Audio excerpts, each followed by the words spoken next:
Ajaran luar kita tuh enjoy tanpa membebani. Jadi kalau nanti benar-benar dayoh mulai malah penak gitu loh.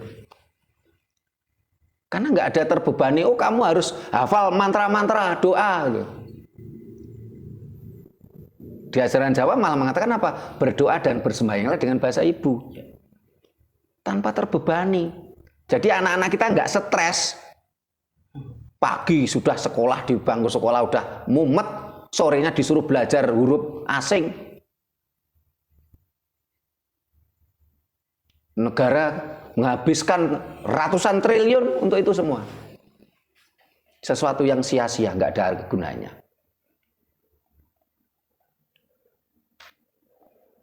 Bidadari, loh. Bidadari itu bahasa Jawa.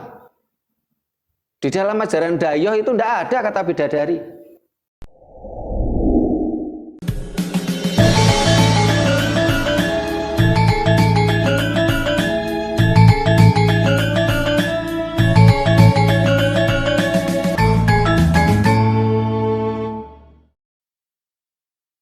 Rahayu. Para pemirsa Raket Prasojo TV channel yang kami hormati, selamat berjumpa kembali dalam kegiatan Yayasan Raket Prasojo, Lembaga Pengkajian, Pelestarian, dan Pengembangan Budaya Nusantara. Nah, para pemirsa, terutama yang selama ini sudah sering membeli kalender Jawa terbitan Yayasan Raket Prasojo. Di situ ada halaman pertama, ada gambar Semar dadi ratu.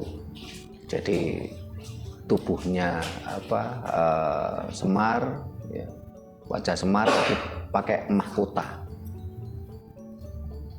Semar dadi ratu. Sudah saatnya bangsa ini berdaulat dan berjati diri. Tidak lagi menjadi budak bangsa lain. Berdaulat dan berjati diri. Otomatis berdaulat di bidang politik, ekonomi, berdaulat di bidang budaya, jati diri. Terus di bawahnya ada kata-kata dayoh kudu mulih, utang kudu nyaur, nyilih kudu balekke, anandur hangunduh. Diawali dengan kata-kata wis titi wancine, enggal cetakno. Kata-kata ini menandaskan memang sini sudah tiba waktunya.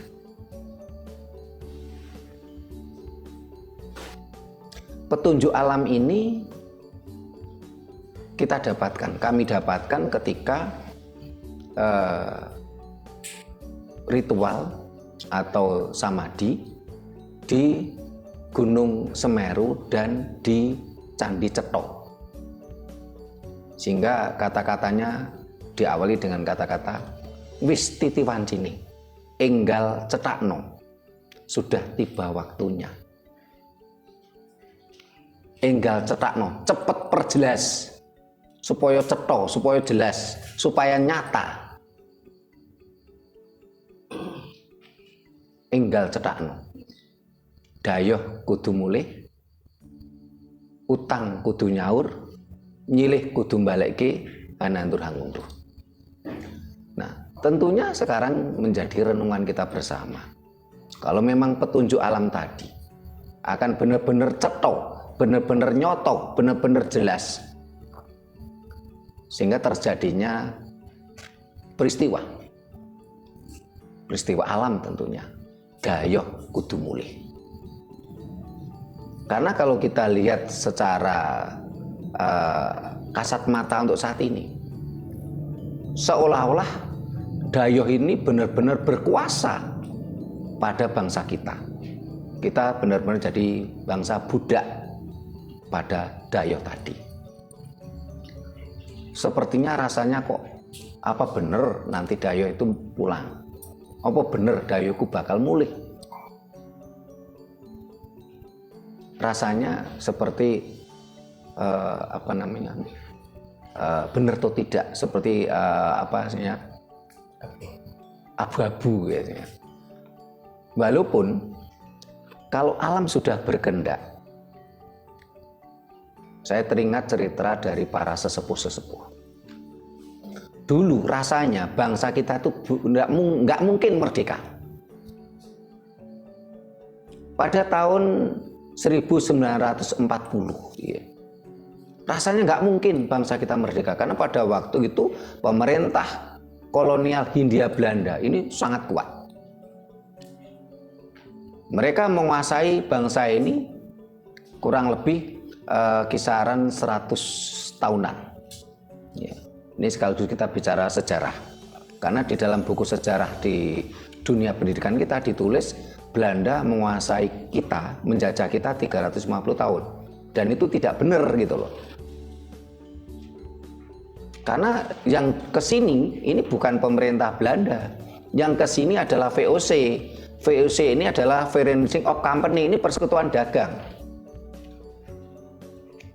Kalau saat ini barangkali ya mirip dengan, mohon maaf ya, mirip dengan kayak ya persekutuan dagang yang ada, perusahaan-perusahaan itu. Dan VOC ini tidak punya tentara, dia hanya punya centeng gitu loh. Sehingga bangsa kita pertama kali dijajah oleh bangsa Eropa itu adalah Inggris.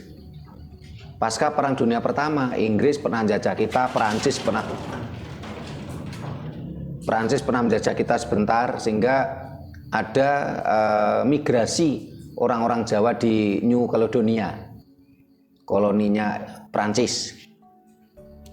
Inggris pernah menjajah kita beberapa waktu, sehingga Jenderal Raffles ini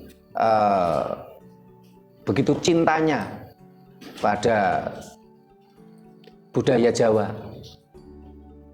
sampai di bukunya History of Java, Jenderal Raffles ini, termasuk bagaimana Jenderal Raffles ini memugar Candi Borobudur.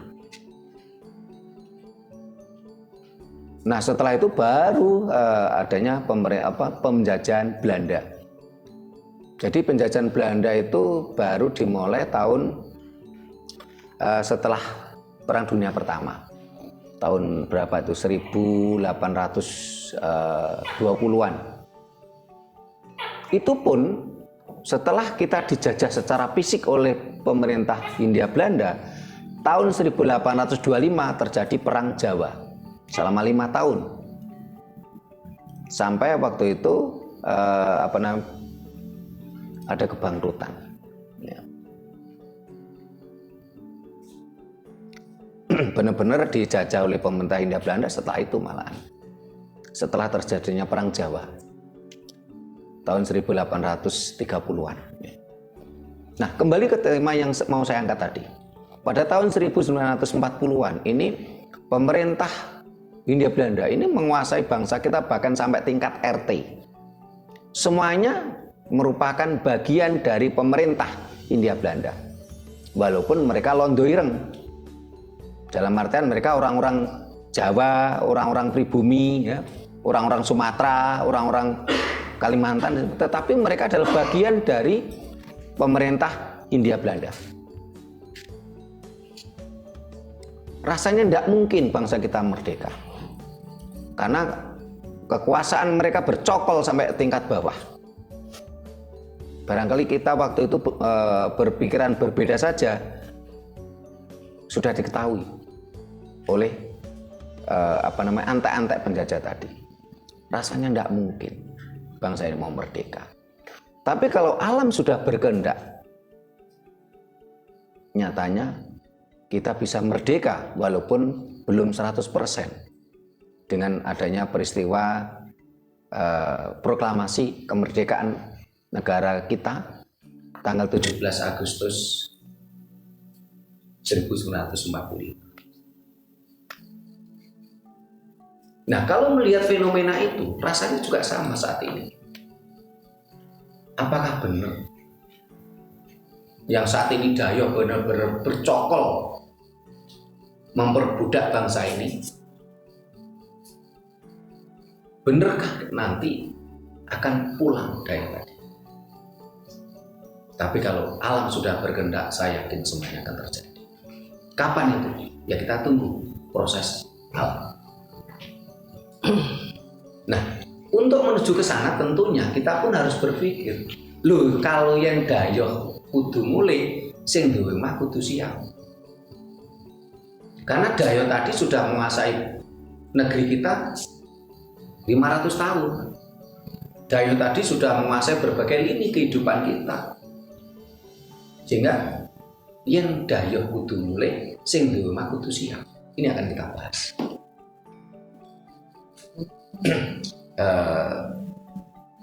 Mas Haris sudah menyiapkan berbagai pertanyaan tentang tema itu. Nah, tapi sebelum itu, seperti biasa kita buka dengan tembang dengan tema rasa madu.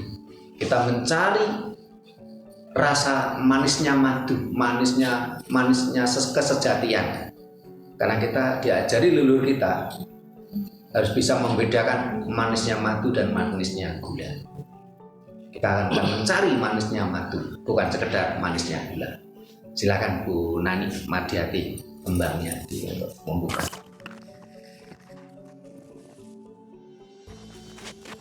Rahayu. Trahing noto garwuri santanan jaya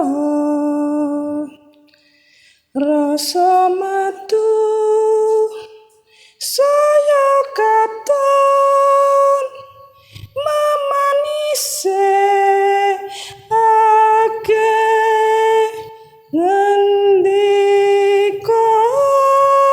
kang ler madu binastika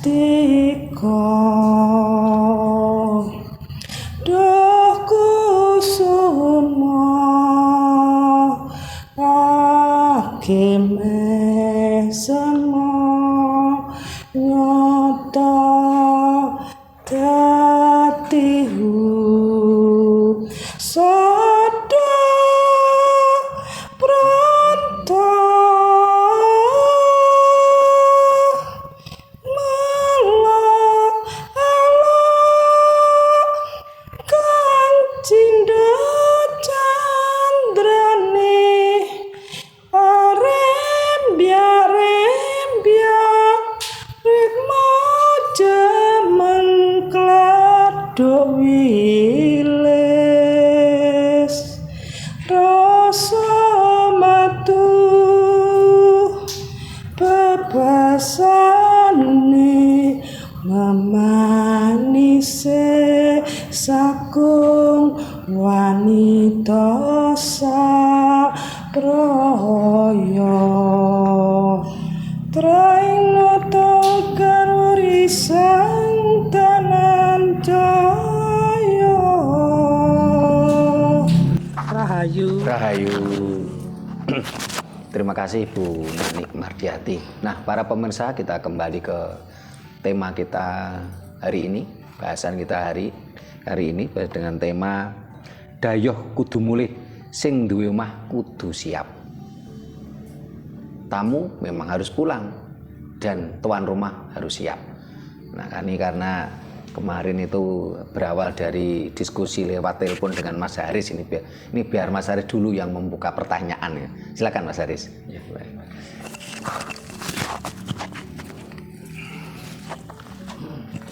Rahayu. Baik, terima kasih Romo Sutrimo dan saudara-saudaraku di Raket Prasojo. Iya, selain kita sering komunikasi by WA, by chatting ya, kalau saya belum puas itu biasanya langsung telepon. Iya. Karena jarak memisahkan kita begitu. LDR maksudnya. LDR. Baik, seperti yang saya rasakan sebelum-sebelumnya begitu ya, sehingga muncul pertanyaan yang harusnya juga ini mewakili pertanyaan-pertanyaan anggota Raket Prasojo mestinya begitu.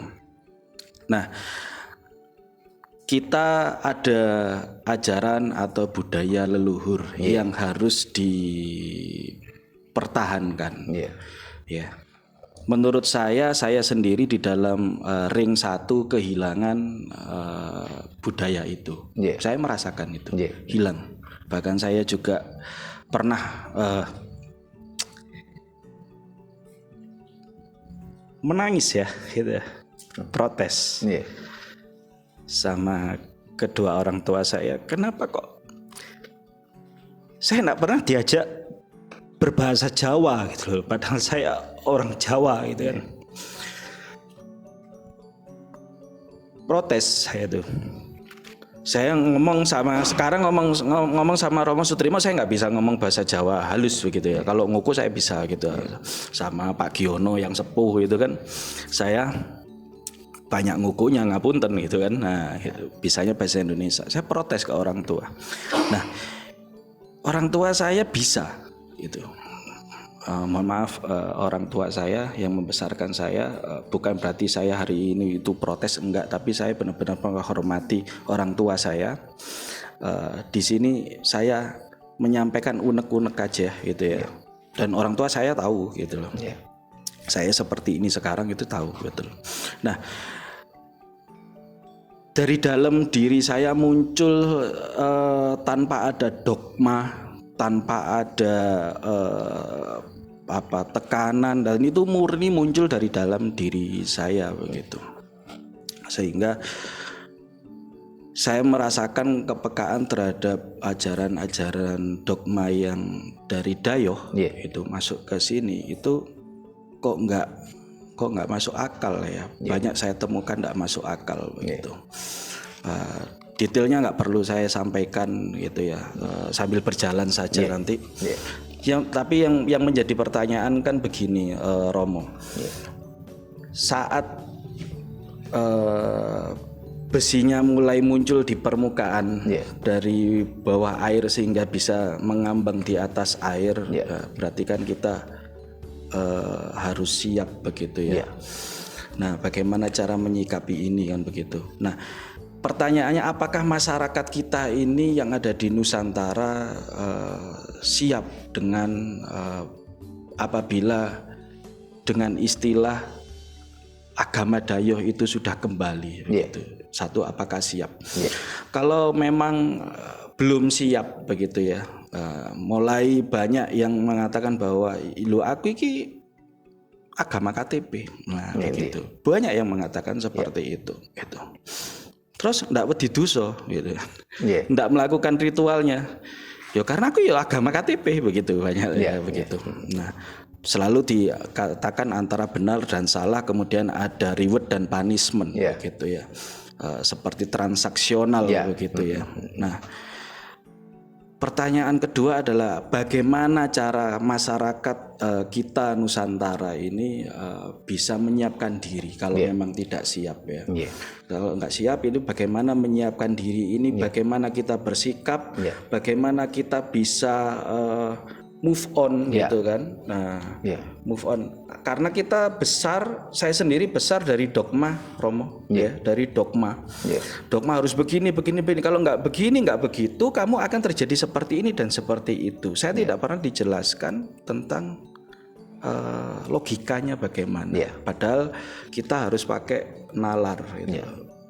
Itu, Romo. Mohon maaf, panjang ceritanya. Terima kasih. Mas Haris, dan saya yakin apa yang disampaikan Mas Haris ini mewakili generasi muda seluruh Nusantara, bahkan tidak cuman Indonesia, Nusantara.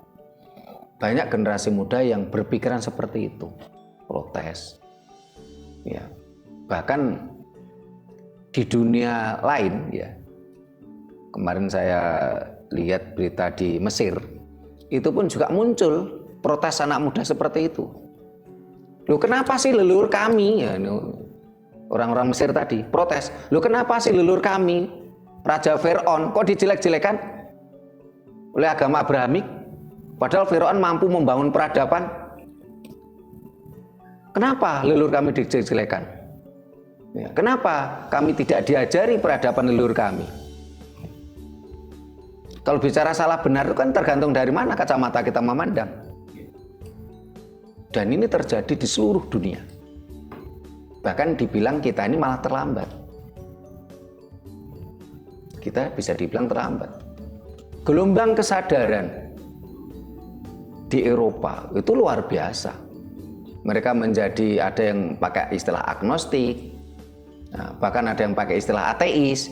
Lu itu jutaan. Ya, di Eropa itu jutaan. Kita malah bisa dibilang terlambat. Kenapa? Karena kalau saya lihat kekuatan kapitalis itu begitu kuat mencengkeram bangsa kita, sehingga bangsa ini terus-menerus dicekoi oleh dogma-dogma berkedok ajaran Dayo tadi, agama-agama Dayo tadi. Kenapa? Karena ketika suatu bangsa itu mabuk agama, mabuk dogma, bangsa tadi mudah dikuasai. Tinggal pencet tombol. Ini seperti lampu listrik ini. Kan tinggal pencet saklar, mati hidup, mati hidup. Nah, ketika suatu bangsa mabuk agama, itu kan tinggal pencet tombol aja. Pemuka-pemuka agama itu kan semacam saklar lampu aja. Matikan, hidupkan, tinggal pencet tombol aja. Begitu mudah dikuasai bangsa kita. Sehingga ketidaksiapan bangsa ini memang ada peran serta kapitalis. Supaya bangsa ini mudah dikuasai. Nah, kalau tadi Mas Haris mengatakan, ini bagaimana kalau generasi kita ini tidak siap, padahal fenomena alam tetap terjadi. Gelombang kesadaran semakin kuat, semakin tinggi. Karena dogma ini berlawanan dengan kesadaran. Ketika gelombang kesadaran semakin tinggi, otomatis dogma akan hilang. Dengan gelombang kesadaran, begitu mudahnya informasi hanya lewat HP, ini mau tidak mau tetap akan terbawa oleh gelombang tadi. Pertanyaannya bagaimana kalau nanti kesadaran muncul bergelombang yang luar biasa. Yang Sabdo Palon mengatakan, sun kerikne tundan awak putu mami tundan dedemit yang bergelombang besar tentang kesadaran. Bagaimana generasi muda kita kalau belum siap? Padahal kata-kata leluhur mengatakan dayoh kudu mulih, ya. Sing duwe mah kudu siap. Nah, kalau kita lihat, ya kita pelajari. Ajaran-ajaran dayoh penuh dengan dogmatis, analogis, hanya berdasarkan iman dan dalil. Pokoknya kamu harus iman, dasarnya dalil. Dasarnya surat ini, ayat ini, dan sebagainya. Ya. Nah, sehingga ketika nanti munculnya ya kena gelombang kesadaran tadi, otomatis kan siap gak siap kita harus siap. Tetapi yang perlu harus kita sadari, ajaran leluhur kita itu kan ajaran yang berkarakter itu lifestyle, gaya hidup. Sehingga generasi muda itu siap atau tidak siap ya tetap akan berjalan tanpa membebani. Kalau ajaran Dayo kan membebani. Kamu kalau ritual harus hafal ini mantra-mantranya, doanya. Kalau nggak hafal katanya nanti masuk neraka gitu. Atau ritualnya tidak sah gitu loh. Ada kan terbebani di situ. Sehingga akhirnya anak-anak kita, anak-anak kecil itu semuanya didogma, oh kamu harus belajar huruf ini gitu. Padahal antara huruf dan perilaku tuh nggak ada hubungannya, nggak ada korelasinya. Karena huruf ini adalah simbol suara.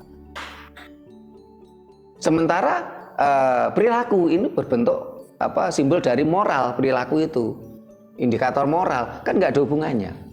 Tapi saat ini bangsa kita bahkan dianggarkan di APBN kita, APBD kita ratusan triliun kita harus mempelajari huruf tadi. Katanya kamu harus belajar huruf ini supaya nanti jadi orang baik, padahal nggak ada korelasinya. Ajaran Dayos cenderung membebani. Kamu harus hafal mantra-mantranya, doanya. Kamu harus bener gerakan-gerakannya. Sampai gerakannya beda dikit aja salah, mereka terjadi konflik internal. Ya. Hanya beda gerakan, mereka konflik internal, gegeran gitu loh. Ya. Mereka melakukan sesuatu hanya berbeda sedikit, gegeran. Ya. Karena mereka terpaku pada kitab kering. Kitab kering yang muncul dan ditulis ratusan tahun silam. Sementara ajaran leluhur kita itu cenderung lifestyle, bukan way of life. Kalau ajaran Daya itu kan way of life, pandangan hidup. Pandangan hidup tadi ditulis oleh manusia yang usianya ratusan tahun silam. Yang manusia tadi tidak tahu tentang perkembangan zaman. Sementara ajaran leluhur kita itu bersifat apa? Lifestyle, gaya hidup.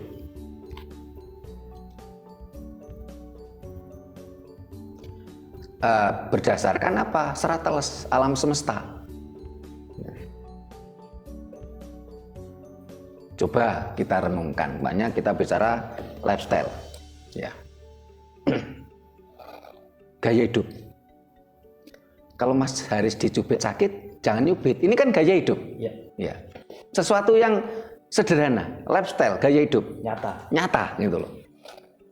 Kalau barangnya Mas Haris itu diambil orang, Mas Haris kecewa. Ya. Tentunya Mas Haris jangan mengambil milik orang. Ya. Lifestyle. Ya. Tapi coba kita bandingkan yang way of life, pandangan hidup. Ya. Yang ditulis sekian ratus tahun silam. Ini nggak up to date. Ya. Ya. Contoh namanya. Pada waktu itu menikahi menantunya boleh-boleh saja kok. Itu tertulis di kitab suci mereka loh. Menikahi menantu boleh kok. Coba sekarang. Pak Giono yang sudah sepuh ini punya menantu. Kira-kira menantunya dinikahi kira-kira ya geger sak kampung. Harga diri. Ya. Kehormatan. Ya. Apakah itu salah? Loh, menurut mereka nggak salah. Tapi menurut hukum alam jelas salah.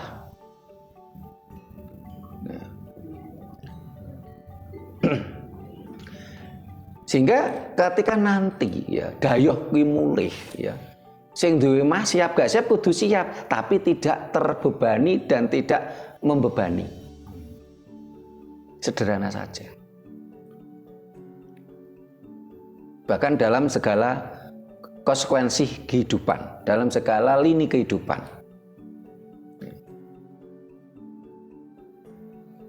Karena di dalam ajaran leluhur kita, ini sesuatu yang logis. Bahkan seringkali saya mengatakan high logis, penalaran tinggi, nggak cuma sekedar penalaran biasa.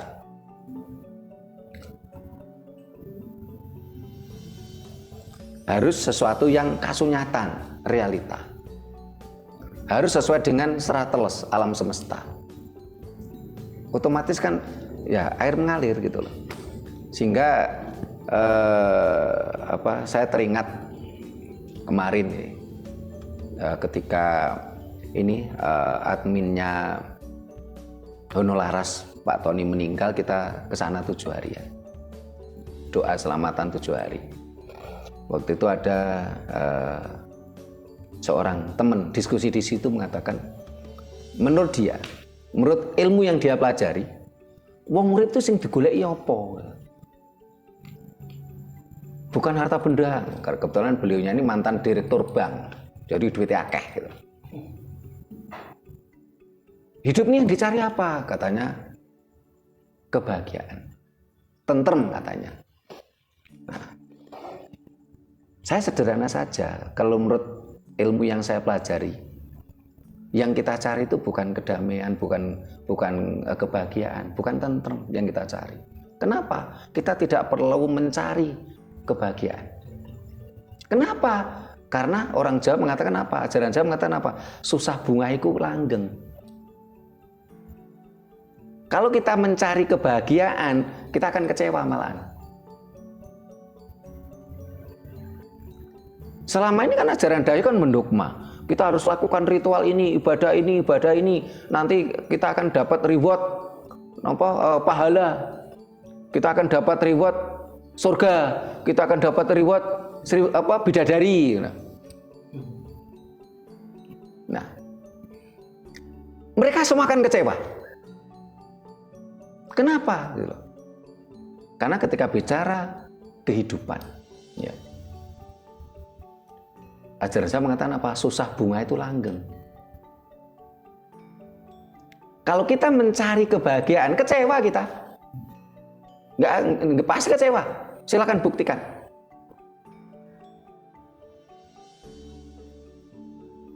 Karena susah bunga itu langgeng. Antara bahagia dan nestapa ini kekal. Bahagia, nestapa itu kekal. Tetapi kalau bahagia saja tidak kekal, kalau nestapa saja tidak kekal. Seharusnya bagaimana? Ya kita tidak perlu mencari kebahagiaan. Wong sesuatu tidak kekal itu. Jadi kalau bahagia tidak kekal, nestapa juga tidak kekal. Tetapi kalau bahagia dan nestapa itu kekal. Seharusnya bagaimana? Kita jalani kehidupan ini sesuai ritme kehidupan. Gak perlu kita mencari kebahagiaan. Wong itu tidak kekal. Kita akan kecewa. Apalagi setelah kita belajar lebih dalam, ternyata di dalam ajaran Dayo tadi, di dalam kitab sucinya tadi, mohon maaf, tidak tertulis di situ pun satu ayat pun yang bicara tentang pahala, yang bicara tentang surga, bicara tentang bidadari, nggak ada. Kenapa? Loh, karena pahala itu bahasa Jawa. Itu yang punya ya ajaran Jawa. Surga yang punya ya orang Jawa, ajaran Jawa. Wong itu bahasa Jawa. Sehingga kemarin waktu diskusi tadi Bu, ini kan bukan temannya Bu Nani itu waktu itu. Akhirnya si Tuan Roh mengatakan, "Oh, yang benar yang disampaikan Pak Sutrimo ini. Kita jalani hidup itu istilahnya air mengalir. Ya.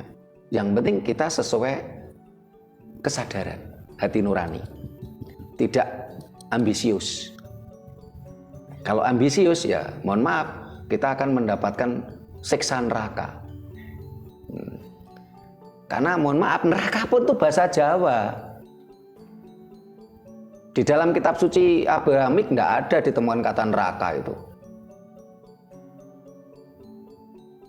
Neraka itu bahasa Jawa yang dari kata ner dan raka. Ner itu ambisi, tujuan, cita-cita. Ner, raka itu bisa berarti kakak atau sesuatu yang berlebihan. Ketika orang punya ambisi berlebihan, punya cita-cita berlebihan, punya tujuan hidup berlebihan, neraka itu.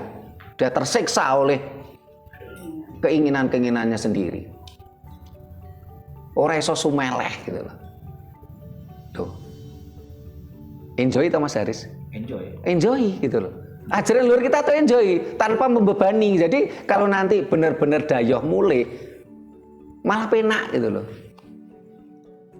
Karena nggak ada terbebani. Oh kamu harus hafal mantra-mantra doa gitu.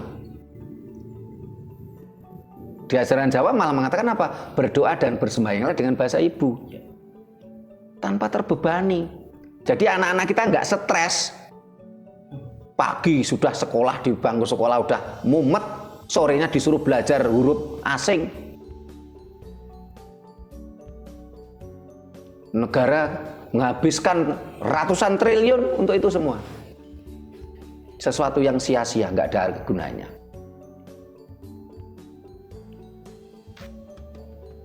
Bidadari loh, bidadari itu bahasa Jawa. Di dalam ajaran Dayoh itu tidak ada kata bidadari. Sehingga kemarin waktu kita ke Blitar kan Bu Nani, Pak Giono masih ingat, oh Mas Haris ikut itu. Itu ada sales ajaran Dayoh yang bukan dari Arab ini. Wah itu apa ngiming-ngiming kita. Kan saya tanya, kunci pintu surga.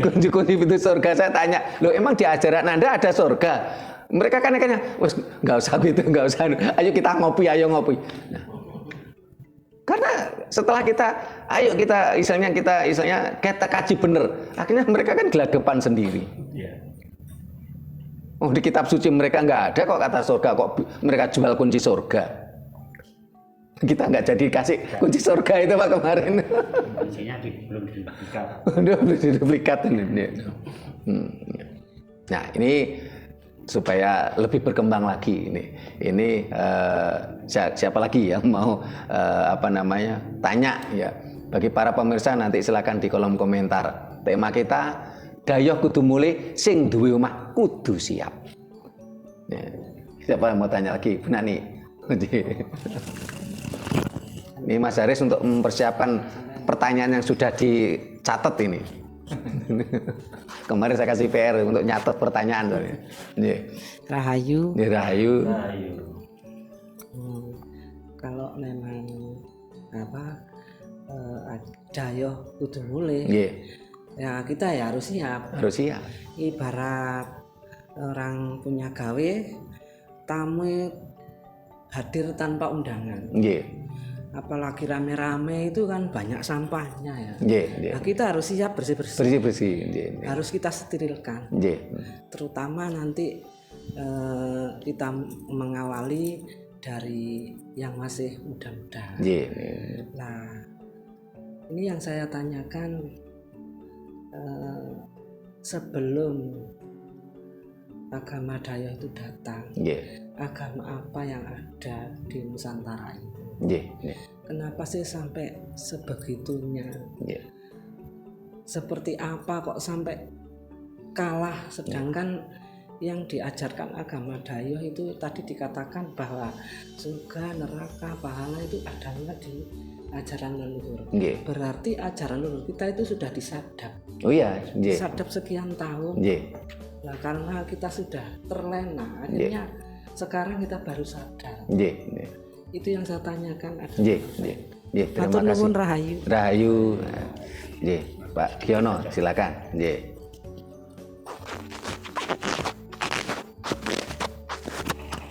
Berarti ajaran Dayoh, terutama tuan rumah ya Pak ya. Apapun itu alam itu pasti. Pasti nggak mungkin menyulitkan yang punya rumah. Contoh aja kita kemerdekaan ya. Dijajah sekian tahun, ratusan tahun. Kalau kita bayangkan kan nggak mungkin. Waktu itu nggak terbayangkan kita bisa merdeka itu kata sesepuh-sepuh. Terus seandainya kita ditinggal orang-orang yang jenius saja. Nanti kita itu makan apa? Siapa yang kulaan gini, siapa yang nata negara siapa? Tapi alam tidak akan menelantarkan dalam arti posisi leluhur itu anak cucu ya. Itu tidak mungkin melantarkan dengan sendirinya. Itu muncul tapi proses gitu proses. Apalagi sekarang ajaran Dayoh ini ya harus memang harus siap. Tapi itu nanti lebih baik Mas. Soalnya apa, kita tidak terkontaminasi dengan itu bahasa-bahasa macam-macam. Terima kasih. Terima kasih Pak Giono. Nah ini dua ini dulu coba dari ke Bu Nani sama Pak Giono. Jadi kalau kita gambarkan Dayoh di rumah kita nginep sudah ratusan tahun. Ya kalau gambar untuk kita barangkali nginep sudah sekian puluh tahun gitu aja lah. Tentunya Dayoh tadi apa? Kalau pagi dia melakukan aktivitas karena dia sudah di rumah kita lama. Entah itu nyapu, ya, entah itu ngepel, entah itu masak, entah itu bersih-bersih rumah. Ya. Nah, tentunya tadi Dayoh tadi juga meninggalkan residu atau toksik ya. Nah tentunya ketika Dayoh tadi pulang, ya mau ndak mau sing di omah kudu siap resik dari toksik tadi, dari residu tadi, sehingga dengan berkembangnya sains dan teknologi ini, ajaran Jawa mendapatkan kesempatan emas karena kita selaras. Begitu mudah informasi didapat hanya lewat HP. Generasi muda kita itu begitu cepat, ya. Sehingga nanti, nah kalau di grup Raket Prasojo kan ada banyak tulisan itu. Kenapa sih yang selama ini masuk ke rumah-rumah ibadah itu orang-orang tua? Generasi muda minim yang masuk rumah ibadah. Kenapa? Karena yang sudah keracunan itu orang-orang tua. Yang anak-anak muda itu semuanya wah udah tercerahkan gitu loh. Sehingga kita bersyukur ini Pak Giono, Bu Nani yang udah sepuh ya, Mas Jono tercerahkan. Sementara yang lain tuh yang masuk rumah ibadah rata-rata orang-orang tua yang mabuk dogma itu sudah keracunan toksik tadi. Ya, Bu. Katanya mendekatkan diri. Gitu. Mendekatkan diri pada bulan. Ya. Sehingga ketika nanti Dayoh itu pulang, ya, sing di omah ya kudu siap. Tetapi karena ajaran leluhur kita ini begitu bersifat lifestyle, gaya hidup, tidak akan membebani kita. Tidak akan membebani generasi berikutnya. Karena lifestyle, sesuatu yang sederhana, kuncinya di kesadaran. Begitu juga tadi pertanyaan Bu Nani, ya. Sebelum ajaran-ajaran Dayoh, agama-agama Dayoh itu datang ke sini, seperti gelombang badai gurun yang memporak-porandakan peradaban kita, ya. Itu apa yang diyakini leluhur kita? Yang diyakini adalah kesadaran. Gomo Budi Siwa Buddha. Gomo Budi itu kesadaran. Siwa Buddha, Siwa itu angkasa, Buddha itu Ibu Pertiwi. Linggayoni, simbol penciptaan. Karena diakui atau tidak, seluruh makhluk hidup di muka bumi ini berasal dari Linggayoni. Sehingga Linggayoni ini adalah simbol penciptaan. Sehingga di dalam ajaran leluhur kita kita tidak boleh mempermainkan Linggayoni. Tetapi ajaran leluhur kita bukan agama, tapi gama. Karena di dalam sastra Jawa, A itu tidak, gama itu aturan. Jadi kalau agama malah tidak beraturan, tidak beradab. Kita agama budi, aturan, kesadaran, gomo budi, sesuatu keberadaban dengan kesadaran. Ketika seseorang itu sudah mencapai level kesadaran, itu tidak butuh perintah, tidak butuh larangan, tidak butuh iming-iming, tidak butuh amang-amang. Dan level itu merupakan terus level peningkatan. Sepanjang manusia tadi masih terdogma, terkungkung pada perintah, larangan, iming-iming, dan amang-amang, dia belum menjadi manusia yang sadar, dia belum bisa menjadi manusia yang merdeka. Terus apa bedanya dengan robot kalau seperti itu? Bahkan bangun tidur, katanya harus baca mantra nenek, bangun tidur itu. Setelah itu mau mandi, pakai mantra ini mantra bahasa asing lagi. Mau buang hajat, mau kencing atau BAB, ini mantranya gini ya, mantra asing dari Timur Tengah sana. Terus mau makan harus baca mantra. Ya. Bahkan kalau kita mau buang hajat, Bu Nani, ya, itu kakinya itu diatur, kakinya harus kaki kiri dulu kalau nggak salah. Saya kan juga pernah jadi orang yang mabuk Seperti itu sehingga jadi kalau kita mau buang hajat itu harus kaki dulu.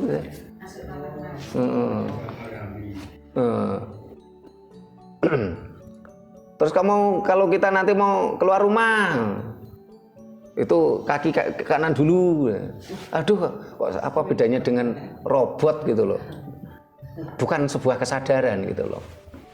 Bahkan yang sering kali saya ketawa lucu kan gini, mosok kita mau ngumpuli istri kita pun kita harus tanya mereka gitu loh.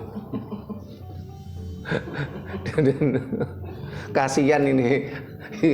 Kalau yang jomblo kayak Mas Jono, Mas Anton Wibowo ki enggak apa-apa ini.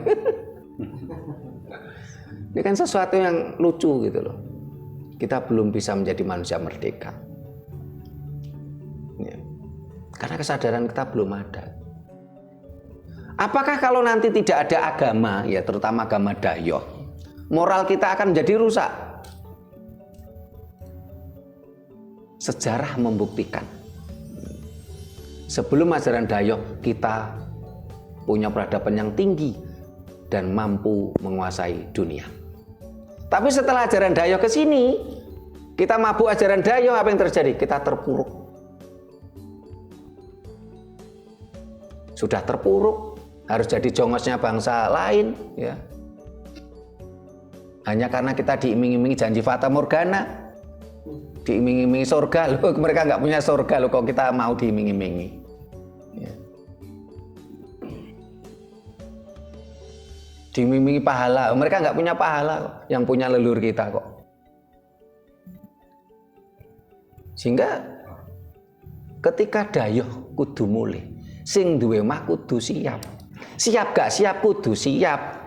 Tapi jangan khawatir. Ajaran leluhur kita tidak membebani. Dan kita tidak akan terbebani karena semuanya lifestyle, gaya hidup. Karena ketika kesadaran muncul, kita tidak perlu seperti anak kecil lagi. Mandi leh, ayo mandi, nanti saya kasih permen. Nggak perlu. Kamu lakukan ini, nanti saya kasih pahala. Nggak perlu.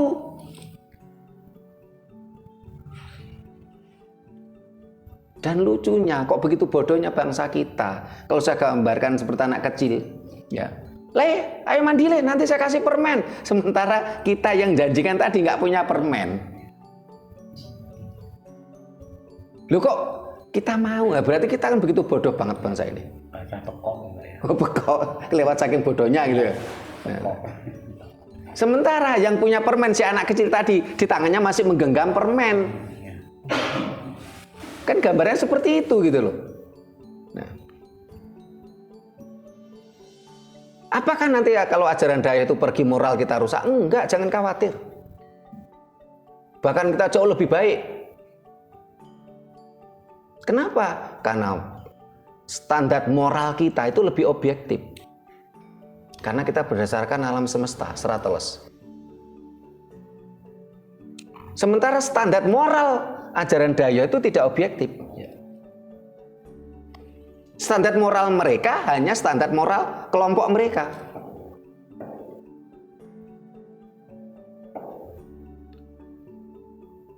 Banyak contoh itu. Standar moral mereka ya hanya kelompok mereka. Mereka memiliki acuan. Kita harus membela agama Tuhan. Ya. Itu orang kafir itu. Ya. Ya. Orang yang berbeda dengan kita tadi. Itu hartanya boleh kita rampas. Perempuan-perempuannya boleh kita miliki. Ya. Dan itu boleh. Karena ajarannya untuk membela agama Tuhan gitu loh. Sementara apakah moral standar moral ini standar moral objektif? Enggak. Ajaran leluhur kita malah standar moralnya objektif banget. Kita tidak peduli apapun bangsa tadi. Kita tidak peduli apapun keyakinan orang tadi. Yang dijiwit loro, ojo jiwit. Ini standar moral yang objektif toh. Bukan kok Pak Giono ini nggak sama nih keyakinan sama saya, ini boleh saya cubit gitu loh. Karena rukun lah ya. Iya. Ya. Kita punya standar moral lebih objektif malahan. Bahkan di dalam ajaran kita diajarkan apa? Ada ajaran kebenaran objektif, nih, ada kebenaran sejati.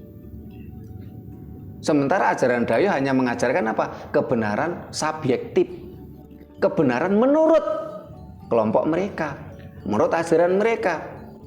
Nah, sementara ajaran leluhur kita apa? Kita diajarkan tentang kebenaran objektif dan kebenaran sejati. Tidak peduli apapun keyakinan kita.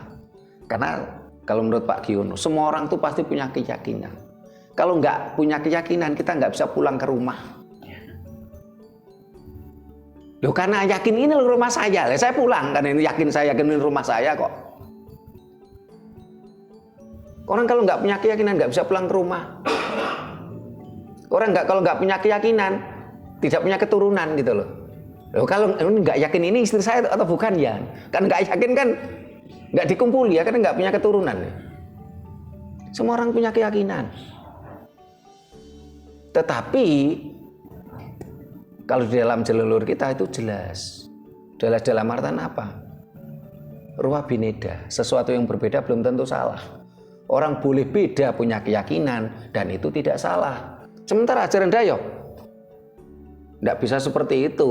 Mas Haris harus keyakinannya sama dengan saya. Nggak boleh bantah. Dasarnya dalilnya begini. Dasarnya Pokoknya. Kalau mohon maaf karena keyakinan seperti itu bahaya. Mas Haris kan yakin si A itu istrinya. Keyakinan kan harus sama. Istrinya Mas Haris juga istri saya jadinya nantinya. Nah, bahaya tak? Semua orang punya keyakinan. Menurut ajaran leluhur kita apa? Berbeda keyakinan nggak masalah. Ruwa bineda, sesuatu yang berbeda belum tentu salah. Tapi kalau menurut ajaran Dayo harus sama. Keyakinan Mas Haris harus sama dengan saya. Kalau nggak sama salah. Diminta boleh, harus boleh. Boleh. Nah, ini biar berkembang nih diskusi saya. Siapa lagi nih? Atau Mas Haris lagi mau ada yang disampaikan? Pertanyaannya.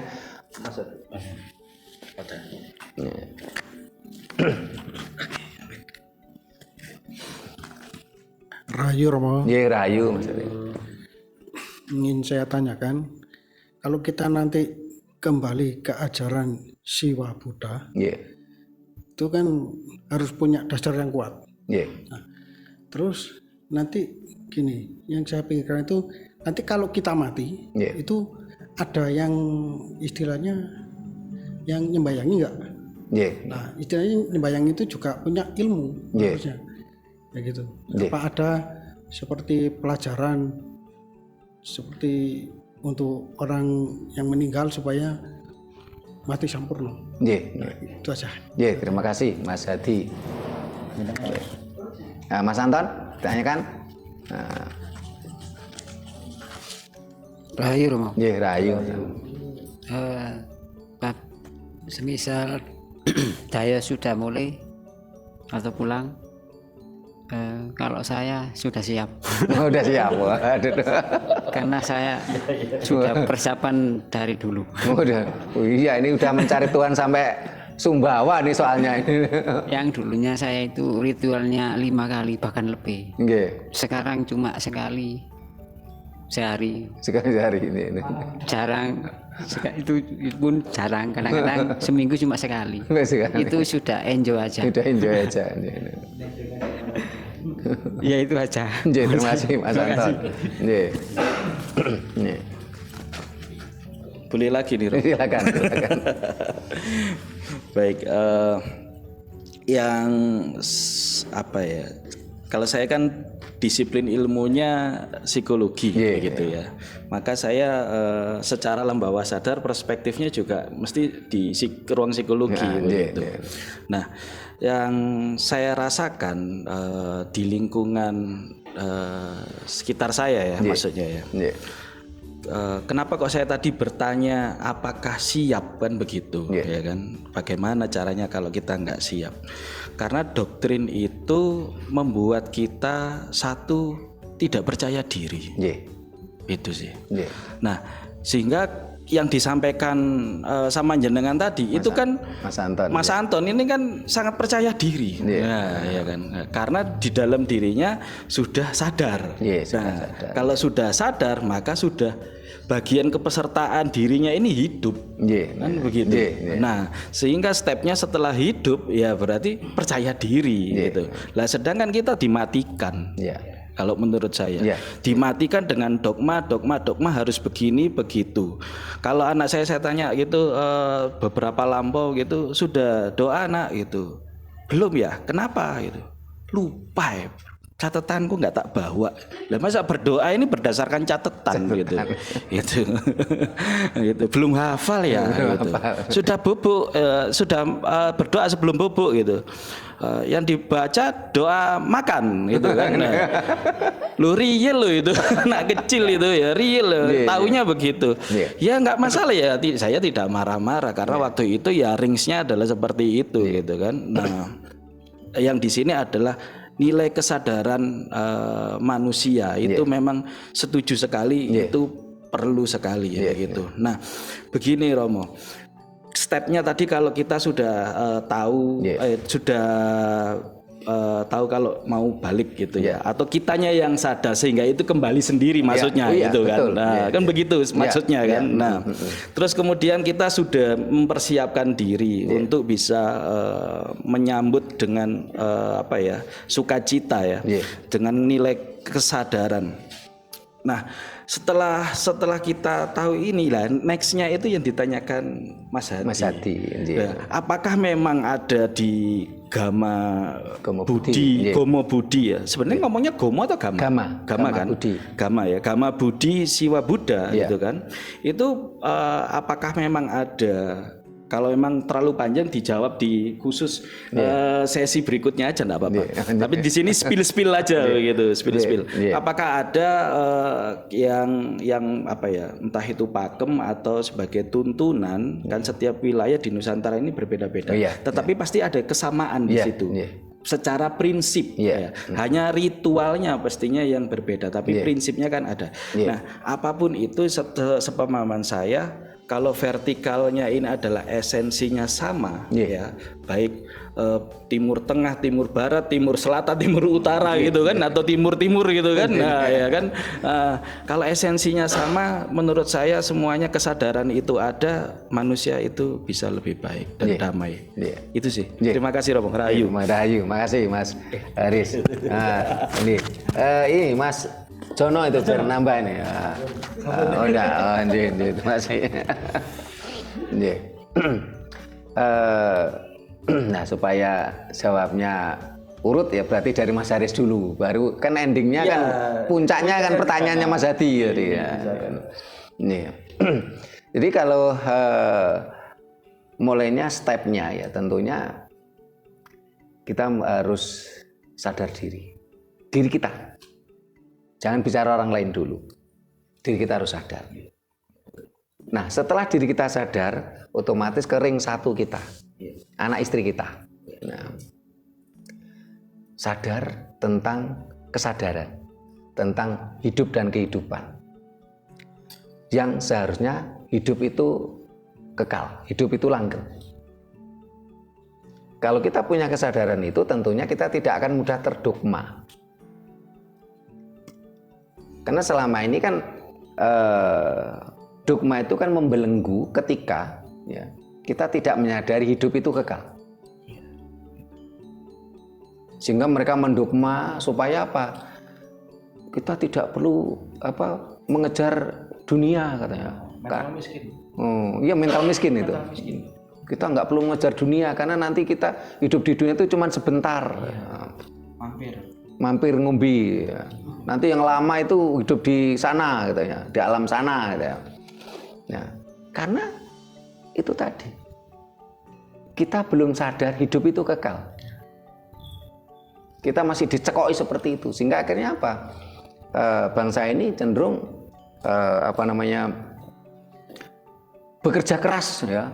Ibaratnya kepala jadi kaki, kaki jadi kepala.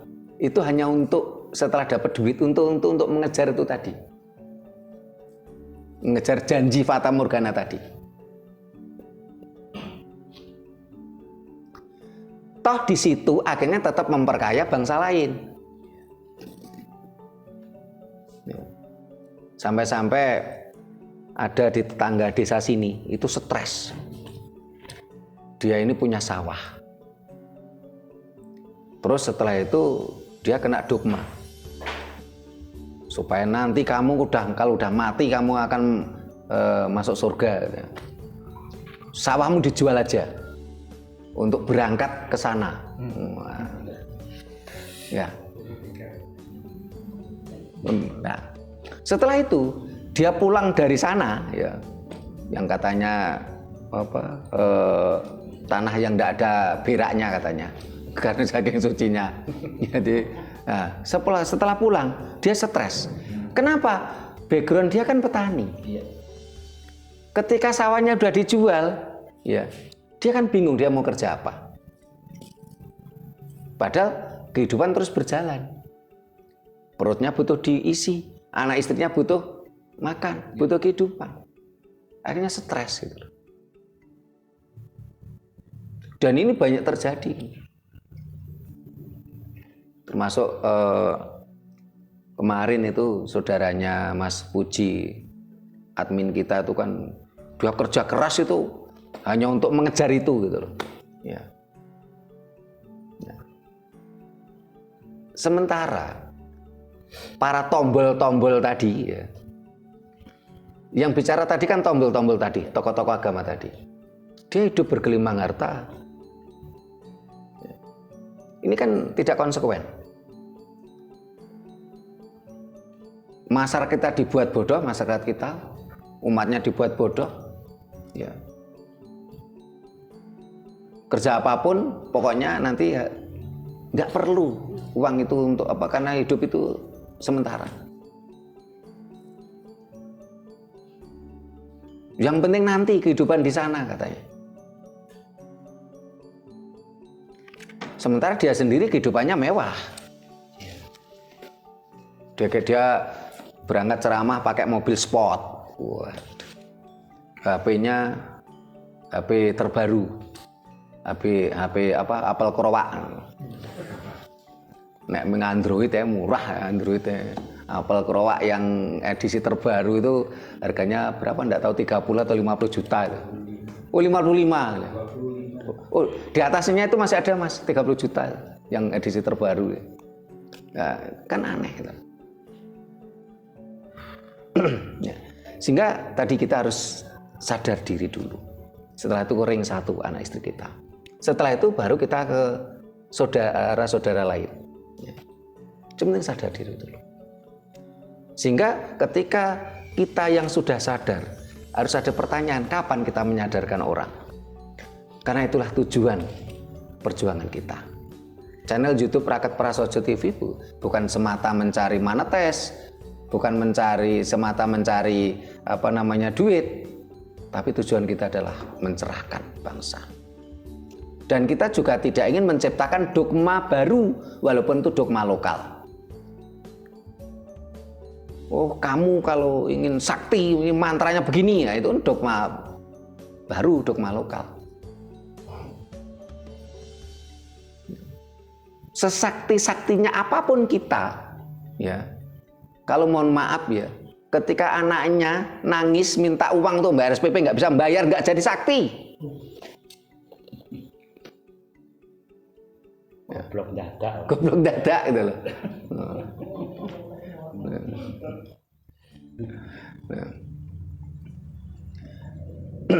Sesakti-saktinya kita ya, kalau kita mau pergi ke Jakarta, kita tetap butuh naik pesawat, butuh naik kereta api gitu. Ya. Kita lebih baik apa? Kita kembalikan ajaran leluhur kita yang berkarakter hieklogis. Tinuming nalar orang Jawa bilang. Yang nomor 2 kasunyatan, realita. Yang ketiga selaras dengan seratus atau alam semesta. Sehingga kalau kesadaran itu sudah muncul, seperti yang dikatakan Mas Anton tadi, kalau saya sudah siap. Ini Mas Anton ini perjalanan spiritualnya luar biasa ini. Waktu mabuk dogma Dayoh, ini pernah keliling mencari Tuhan sampai ke Sumbawa, keliling karena diperintahkan oleh gurunya, suhunya. Ini kebalen itu Tuhan. Ketemu sama saya. Ini kebalen. Nah, yang jadi pertanyaan, karena selama ini kan kita sudah mabuk dogma dayoh. Dogma dayoh itu kan mendogma kita nanti kalau mati, ya kita perlu didoakan anak kita. Ya. Terus kalau nanti supaya nanti kita tidak diseksa di sana, kan begitu toh. Ya.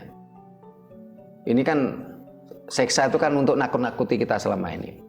Terus kita nanti anak kita harus belajar ini huruf asing ini supaya nanti bisa mendoakan kita. Ya. Ini kan dogma dayoh.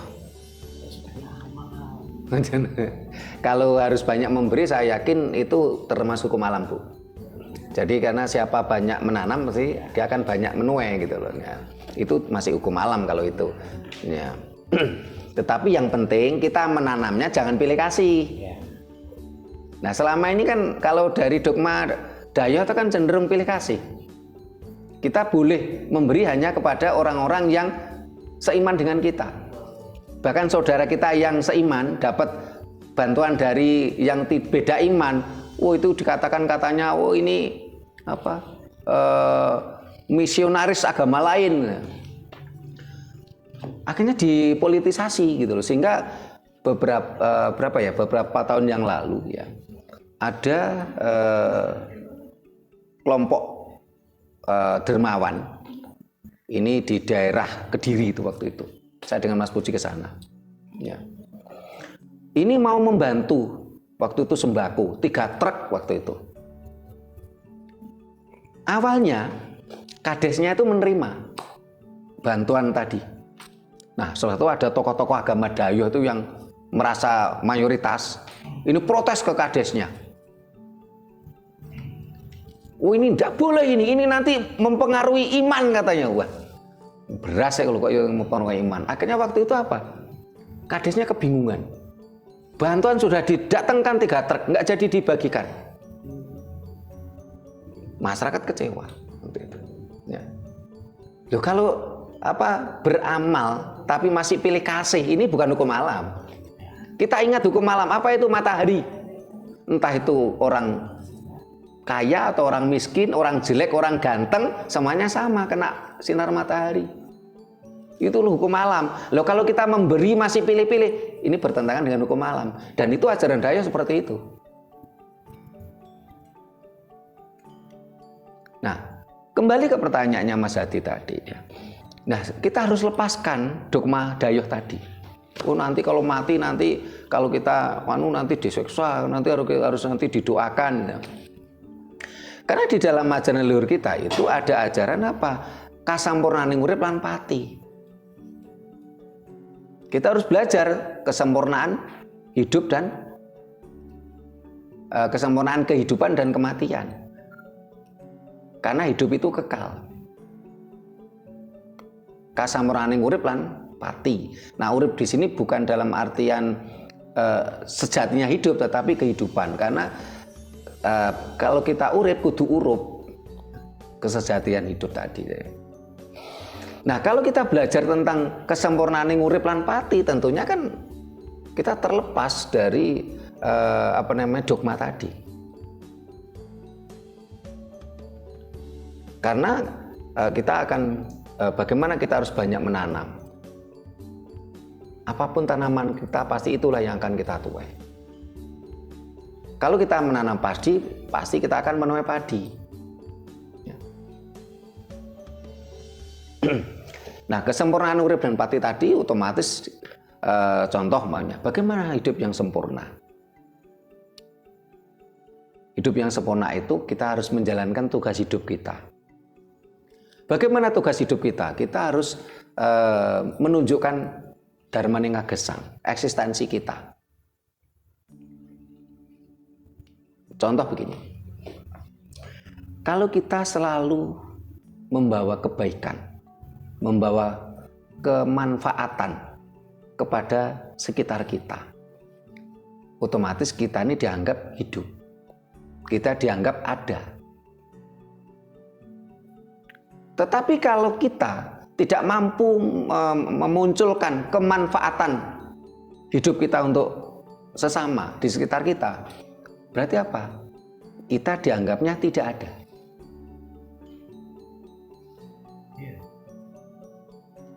Apalagi kita malah menjadi toksik kehidupan. Jadi kita ada itu malah dianggapnya toksik, sampah.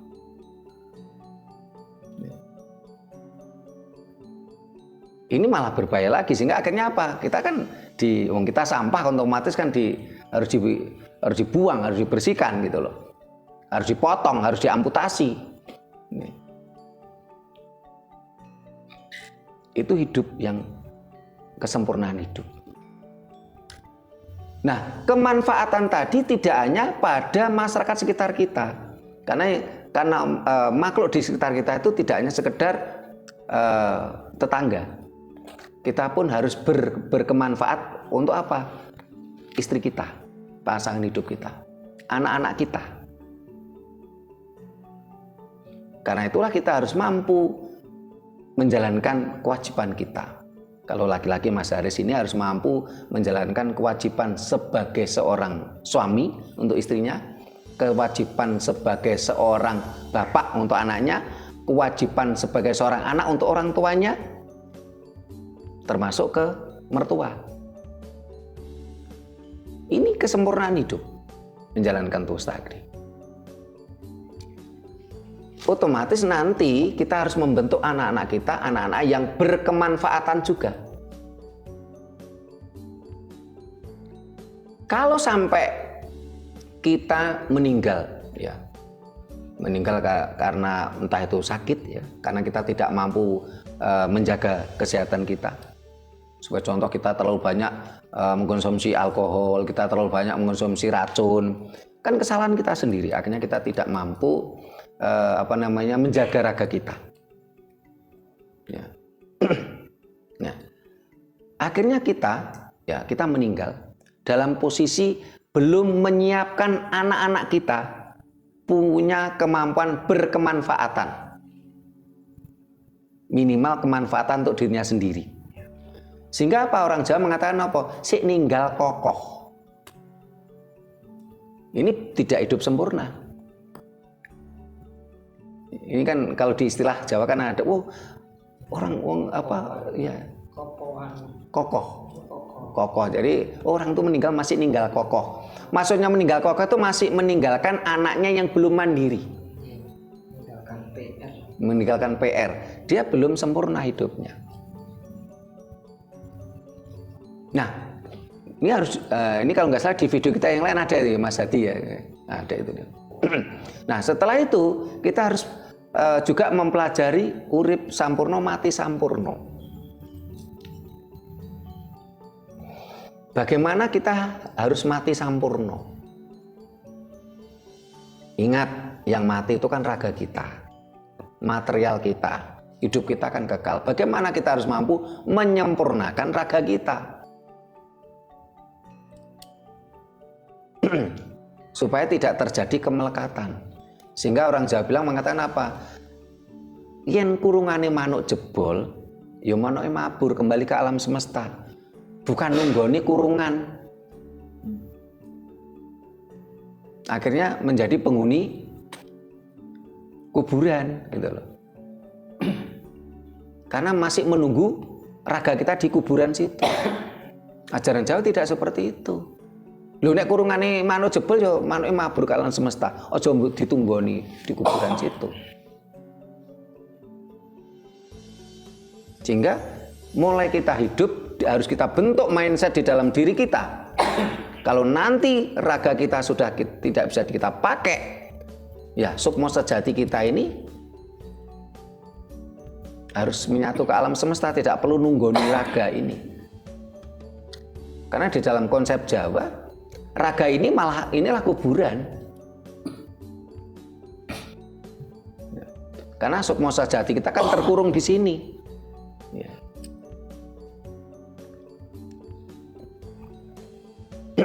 Sehingga kita harus siap di situ. Karena itulah di dalam ajaran Jawa bagaimana untuk menuju kesempurnaan hidup dan mati. Salah satunya adalah dengan cara apa? Kita mulai dini, anak-anak kita, diri kita harus diajari tentang puasa. Mohon maaf, puasa para pemirsa, bukan siam. Bagaimana puasa Jawa ini mengajarkan kepada kita ini menuju ke kesempurnaan. Kita harus puasa mutih untuk bicara tentang hidrogen dan karbon mutih. Kita puasa ngerowot. Di situ kita bicara tentang nitrogen dan karbon. Bicara puasa ngalong, kita bicara tentang oksigen dan nitrogen. Puasa ngidang, kita bicara tentang hidrogen dan oksigen. Leluhur kita sudah paham betul di dalam tubuh kita terdiri dari 4 anasir tadi. Karbon, zat karbon, wong Jawa ngarani anasir lemah. Angin, ya, api, dan air. Ini harus disempurnakan, ya, supaya tidak terjadi kemelekatan.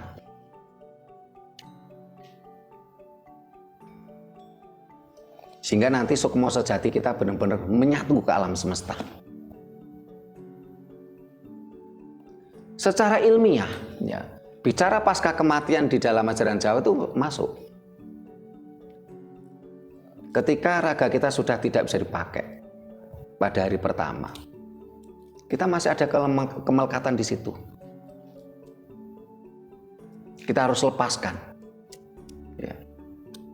Setelah itu hari ketiga itu hari ketujuh itu kita melepaskan energi-energi tadi. Dan proses pelepasan benar-benar proses ini setelah 1000 hari.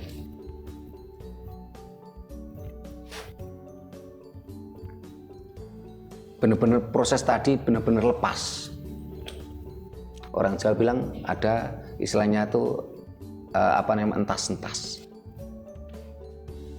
Tetapi kalau dalam ajaran Dayo ini tidak ada kurun waktu. Kita di dogma menunggu raga kita sampai dibangkitkan lagi. Enak yang terakhir ya. Ya. Enak yang terakhir. Oh, enak yang terakhir. Iya. Nggak lama-lama. Jadi kalau umpamanya masa kebangkitan itu taruhlah hari ini gitu ya. Enak yang mati kemarin gitu loh. Enak yang tiren. Atau sekarang saya kan berangkat langsung dibangkitkan. Dibangkitkan. Jadi kalau di dalam ajaran Jawa ini ada kenapa kok orang Jawa itu surtanah ini diselamati, ya 3 hari diselamati, 5 hari diselamati, 7 hari ya, 7 hari diselamati, 40 hari diselamati, 100 hari diselamati. Pendak 1, pendak 2, 1000. Ini sebenarnya proses pelepasan energi dari materi. Karena untuk memisahkan antara energi dan materi itu butuh proses. Bukan simsalabim. Begitu juga ketika terbentuknya janin, itu kan juga butuh proses. Bagaimana Sukwasih dan Wisrawa menyatu akhirnya menjadi Rahwana. Rahwana itu rah itu darah, tanah itu ada darah yang menggumpal. Setelah itu disuruh bertapa di Gua Garbo, Gua Karma selama 100 hari. Ya. Ini proses penyatuan energi sama material. Sehingga sampai akhirnya pada masa 1000 hari, ya. Ini benar-benar material kita ini bisa dikatakan sempurna. 1000 hari itu kan sekitar kurang lebih ya anak usia 3 tahun itu kan baru sempurna materialnya. Nah, karena proses penyatuan energi dan material itu juga butuh 1000 hari, pelepasannya juga butuh 1000 hari. Sudah 1000 hari itu terus. Nah, kalau dalam ajaran Dawe kan disuruh nunggu di situ. Ajaran Jawa enggak. Kembali ke alam semesta. Menyatu kepada Sang Maha Hidup. Apa jadi reinkarnasi itu betul? Nah, kalau bicara itu reinkarnasi itu tidak, ajaran Jawa tidak mengenal reinkarnasi.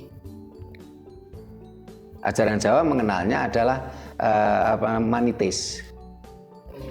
Yeah. Nah, itu masih dalam perdebatan, Bu. Tapi yang jelas kalau kita bicara tentang pelepasan materi, ini real, ini ilmiah, bisa dibuktikan. Begitu juga dengan penyatuan materi dan energi, ini ilmiah. Dan di ajaran Jawa ada bagaimana digambarkan Resi Wisrawa sama Dewi Sukasih. Munculnya Rahwana. Cuman selama ini kan orang tidak mau mengkaji maksudnya Sukasih sama Wisrawa itu bagaimana. Ini kan penyatuan. Munculnya Rahwana itu darah yang menggumpal. Setelah itu disuruh bertapa di Goh Garbo selama 100 hari. Nah, baru akhirnya diturunkan wahyu kehidupan. Sehingga di dalam ajaran Jawa sejak dulu sudah menyadari bahwa kalau di ajaran lain kan gini, ini belum ada 3 bulan boleh digugurkan, belum ada nyawanya kan gitu kadang-kadang gitu. Di ajaran Jawa tidak boleh. Karena itu termasuk mempermainkan linggayoni. Pembunuhan. Kenapa? Karena mohon maaf sperma itu hidup kok. Ovum sel telur itu hidup kok. Kok dibilang tidak ada nyawanya? Itu ada energinya di situ.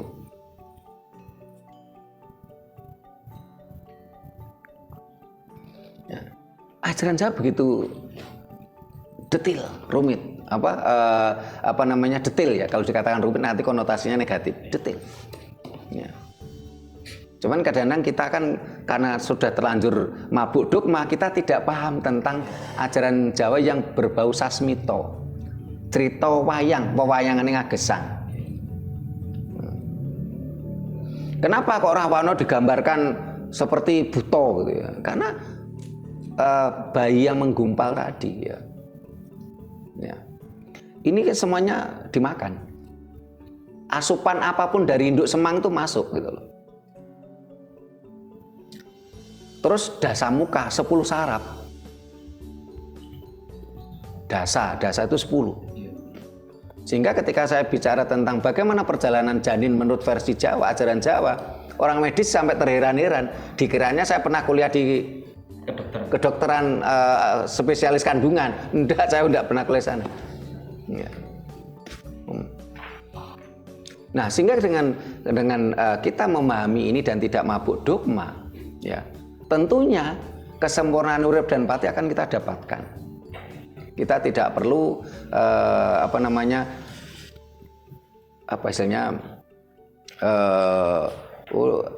kita nanti butuh doa, didoakan ya. Itu tidak perlu. Bukan berarti kita tidak membutuhkan doa dari keturunan kita, tidak. Karena tadi hukum timbal balik nandur ngunduh. Loh, kalau kita mengajari anak-anak kita bagaimana kita berbakti, sehingga mohon maaf kita semua ya, kalau kita ada perbedaan pendapat dengan orang tua kita, jangan sekali-sekali kita ngomong kasar pada orang tua kita, ngomong keras ke orang tua kita, sejelek apapun dia orang tua kita. Nah, kalau kita memberi contoh ya, ketika ada ketidakcocokan dari orang tua kita, terus kita membentak orang tua kita, ini tanaman kita loh. Jangan salahkan nanti anak kita pun membentak kita loh. Sehingga kalau kita berbakti pada orang tua, jangan khawatir, nanti anak kita pun juga berbakti. Tanpa harus kita perintah, ngono aku mati dongakno yo, enggak perlu. Itu hukum alam. Ya neling. Ya neling. Iya, nah silakan lanjut lagi. Udah mati warisannya lagi. Ya, terima kasih Romo. Ya, sebenarnya saya banyak sekali pertanyaan ya saat perbincangan seperti itu, karena saya nggak bawa catatan, bawanya HP, dikiranya nanti saya main HP gitu. Dan nanti next saya bawa kertas sama pulpen aja gitu. Nah, dari ajaran Jawa ini yang dijelaskan oleh Romo yang saya dapat adalah sangat relevan terhadap kehidupan sehari-hari sampai detik ini, gitu. Jadi kalau dianggap itu ketinggalan, kuno, udik, yaitu hanya pergeseran paradigma karena orang di sana Dayoh ya, baik dari barat dan timur itu mereka kan merasa high logis menurut mereka. Karena sepemahaman saya gitu ya, karena saya juga mendapatkan beberapa pengertian itu hanya sekonyong-konyong kan begitu ya. Ini loh misal ya, ini analogi aja gitu. Misal oleh semesta itu dikasih tahu, ini loh kacamata. Ya sudah gitu. Ya digunakan aja gitu kacamata gitu. Dan saya yakin masyarakat Jawa atau Nusantara ini kita sering mendapatkan seperti itu gitu. Dan kita melakukannya. Sehingga saat kita melakukan itu kita buktikan dan kita rasakan itu ada nilai kemanfaatan. Ya kan? Sedangkan orang Dayoh itu tidak seperti itu. Harus dijelaskan, ini loh kacamata yang terdiri dari frame. Terus kemudian ada kaca atau lensanya yang ada ukurannya sesuai yang dibutuhkan oleh manusia.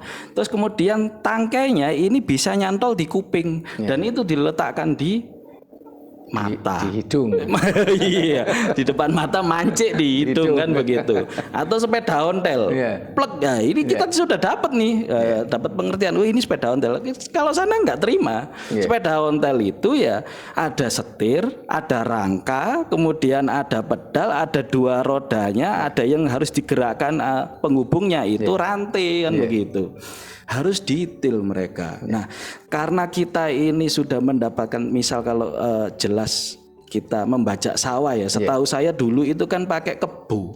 Kebu, terus kemudian ada kalau apa namanya? Brujul ya. Nah, garu, terus kemudian kaki kebu itu juga bisa untuk mengukur kedalaman tanah itu kan, sehingga itu bisa dan tidaknya untuk ditanam kembali. Kalau sekarang kan udah mesin. Nah, mesin itu dianggap sebuah teknologi yang suatu gebrakan yang luar biasa. Padahal kita malah berselaras dengan alam. Kita meninggalkan itu ya, termasuk meninggalkan budaya leluhur kita. Itu sih. Nah, yang di sini yang saya tekankan adalah saya bersyukur sekali ya bahwa ada di ruang lingkup yang tepat sehingga itu bisa memberikan saya pemahaman yang lebih. Tidak hanya kulit tapi sudah mulai ke pengertian daging, walaupun saya masih jauh sekali untuk bisa lebih baik. Minimal saya memberikan pengertian ini di ring 1 sudah Romo gitu kan. Terus kemudian di ring keluarga besar juga gitu kan. Nah, nilai kemanfaatan untuk kepada yang lain di luar keluarga saya menyampaikan secara halus. Nah, tidak konfrontasi. Terima kasih Romo. Terima kasih Mas Haris. Mudah-mudahan ini juga menjadi tip untuk para pemirsa. Jadi kita tidak boleh konfrontasi karena itu akan buang-buang energi. Kita lebih baik harus memanfaatkan energi kita supaya tepat sasaran. Dengan cara tadi penjelasan, pencerahan, kita nggak perlu konfrontasi. Sehingga nantinya kita semua bisa tercerahkan. Sebenarnya kalau ajaran leluhur kita detail sebenarnya. Tetapi detailnya tadi sebuah kesadaran. Tidak perlu tadi kalau saya sering ngasih tahu ke anak-anak gini. Kalau ajaran leluhur kita gini, orang yang cerdas, mangan. Anak yang cerdas sudah tahu. Tetapi anak yang tidak cerdas, ini enggak harus kasih tahu, itu ada nasi, itu ambil piring, Nah, itu ada sendok. Nah, itu ambil nasi taruh piring, terus itu ambil sayur ya, ambil lauk, itu sendoknya itu untuk ngambil nasi terus dimasukkan ke mulut ya. Ajaran Dayo kan seperti itu gitu loh. Detailnya tuh detail kalau saya unlogis. Detailnya detail unlogis, berbeda dengan akhirnya datangnya itu sebagai dogma. Iya, akhirnya jadi dogma. Kita kan sudah nilai kesadaran dan melakukan kenyataan. Ini kenyataan. Jadi itulah leluhur kita sini ya. Kalau saya gambarkan, makan ya. Anak cerdas sudah tahu apa yang harus dia lakukan. Tapi kalau menurut ajaran Dayo kan enggak. Kamu makan. Itu ambil piring, ambil sendok, itu ambil nasi taruh piring ya. Setelah itu ambil sayur, ambil lauk, itu sendoknya untuk nyendok makanan masukkan mulutmu. Diangkat mulut maaf.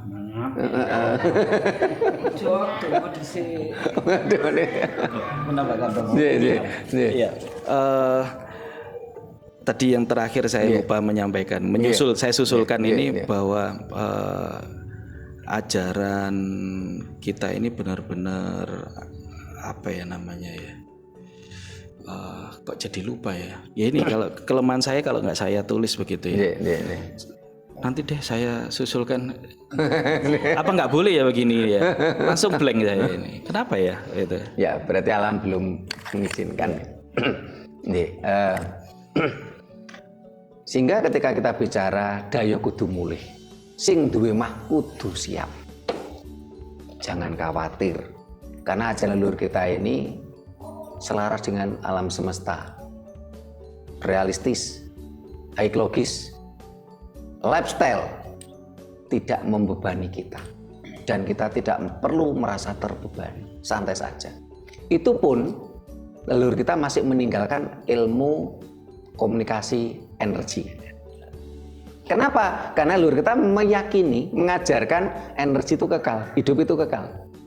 Nah ini kan Mas Haris pernah kita bahas itu, ilmu komunikasi energi. Dan ini terbukti.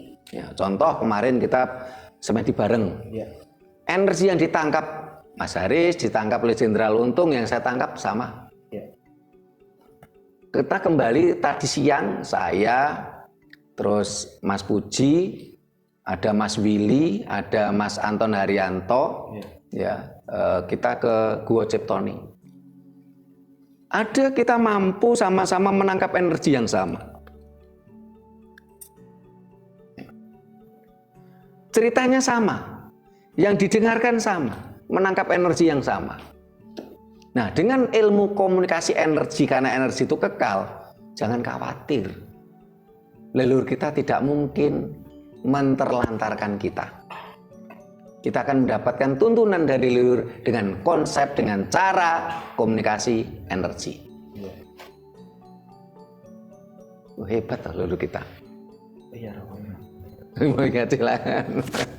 Iya, ingat. Saya menyadari bahwa tadi saya yang sesi sebelum ini tadi saya mau ngomong itu karena ada nafsu ingin segera disampaikan, sehingga itu tertutup. Blank malah. Ayo blank begitu, sehingga barusan menyadari lagi begitu bahwa spiritualitas di Jawa atau di Nusantara dari leluhur kita ini benar-benar selaras dengan kehidupan sehari-hari, lifestyle. Karena selain kita gitu ya, selain Nusantara itu kalau beribadah ya beribadah, kalau dunia ya dunia, sehingga seolah-olah itu berbeda. Padahal berbeda. Dari kehidupan kita sehari-hari itu, dari kita mulai bangun tidur dan sampai kita tidur lagi bahkan sampai meninggal, dan meninggal setelah itu pun masih bentuk adalah bakti kita kepada semesta. Betul nggih, seperti itu. Nah itu sih yang saya mau sampaikan, karena doktrin sebelum-sebelumnya kan kalau kita mental miskin ya berbeda alam gitu ya. Beda. Itu beda ibadah aja. Ini tadi sampai beras nggak kebagi tadi kan. Nah itu kan sangat berbeda begitu.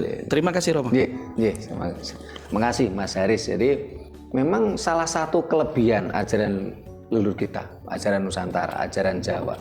Dan ajaran Jawa itu bukan suku Jawa. Sehingga ketika saya mencoba keliling Nusantara,